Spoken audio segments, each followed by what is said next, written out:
Samedi 30 octobre.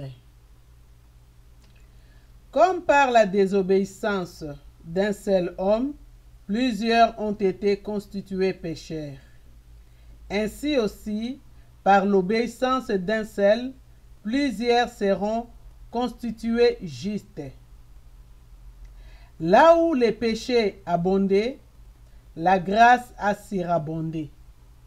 Romains 5, versets 19 et 20.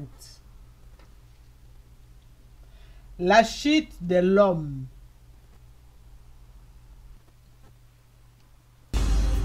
Parce qu'il a cru Satan qu'Adam a transgressé les commandements de Dieu. Dieu, disait le diable, a prétendu que vous alliez mourir si vous mangez de ces fruits. Mais ce n'est pas vrai. Dieu est menteur. Il vous a interdit de manger les fruits de cet arbre.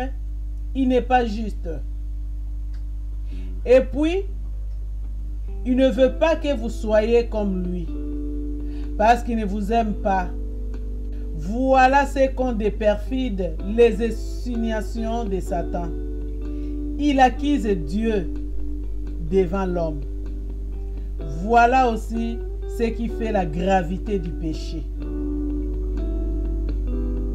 La réponse de Dieu est remarquable. Il montrera à Satan et à l'homme en même temps que sa parole est la vérité. L'homme mourra. Qu'il est juste, Satan tombera sous les coups du jugement de Dieu en attendant qu'il ait la tête brisée à la croix de Golgotha, afin qu'il ait amour, puisqu'il promet à l'homme coupable un rédempteur, la sémence de la femme. Lire Genèse 3.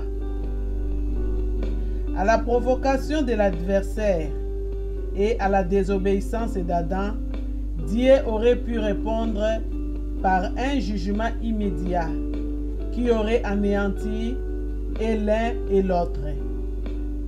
En cela, il eût montré qu'il était juste et que sa parole était vraie. Mais son amour n'aurait pas été satisfait et il devait l'être. Il n'y avait encore à ce temps-là qu'une promesse donnée. Mais les promesses de Dieu sont sûres. Les siècles passeraient, Dieu supportant sa créature, puis un jour le sauveur des hommes et le vainqueur de Satan paraîtrait sur la terre. Les sauveurs, les connaissez-vous? C'est Jésus, le Fils de Dieu. Il n'y a pas d'autre nom par lequel il nous faille être sauvés. Acte 4, verset 12.